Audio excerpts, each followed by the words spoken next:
For the last 10 years or so, this wall here has been a complete mess. It's been rearranged more times than I can remember. This shelf system here used to be there. This pegboard 2 wall used to be there. And this old workbench that I replaced for the miter station used to be there. I'm just really sick and tired of this section being so disorganized. So what I'm going to do is build a complete lumber storage system on this wall. The first thing I'm going to build is a lumber cart. The plans I'm using are the same one that Jay Bates used for his lumber cart. I just modified it a bit and followed how April Wilkerson built hers. I really like the way that she did hers because the way she built it, you get more use out of the lumber cart. I'm also going to build it from all the wood that came out of this very same workbench. I start with cutting all the pieces for the bottom base to its final length. Then I measure and mark where I'll pre-drill all the holes.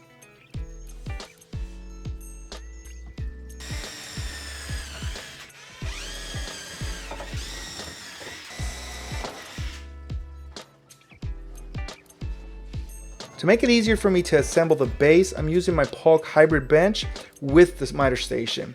They're both the same height, so it's perfect whenever I need that extra reach.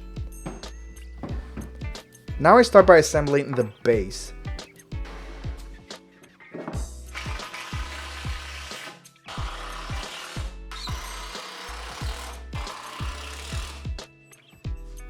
This panel here came straight out of the workbench. I didn't cut it at all, I just left it as is.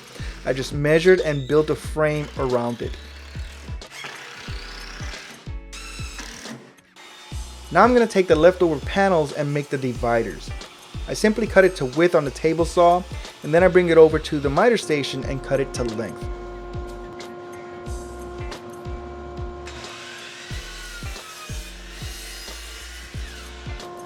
Then I clamped all 3 pieces together and cut the angles with my circular saw.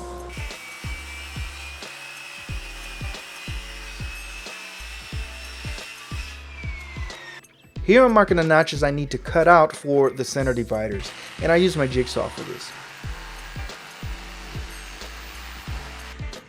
Here's a quick tip for all the DIY parents out there. If you have young kids, like I do, teach them to not go into the shop when your power tools are on. Keeps you, and most importantly, your kids safe. Now I'm attaching the outer dividers. I tap them in with brad nails to help support them up, and then I screw them in.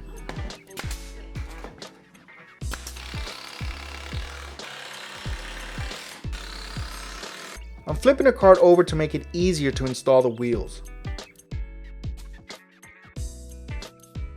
When the wheels are attached, I get a little help from my daughter to put it down on the floor, and then we give it a little test.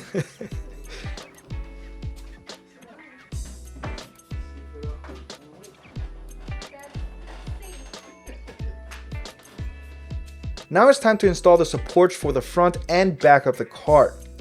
I start with the center support with the center divider and then attach them to the end dividers. And I did the same for the rest of the supports and dividers.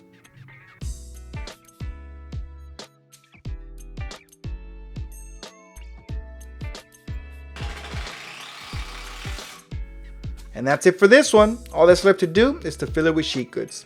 In the next video, I'll finish off the series with building the lumber rack. So make sure to subscribe to be notified when the next video is published. If you really enjoyed this video, share it with your friends and give it a thumbs up. I would greatly appreciate it.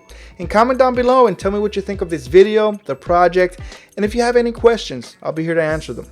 With that said, peace, I live for free, and I'll see you in the next.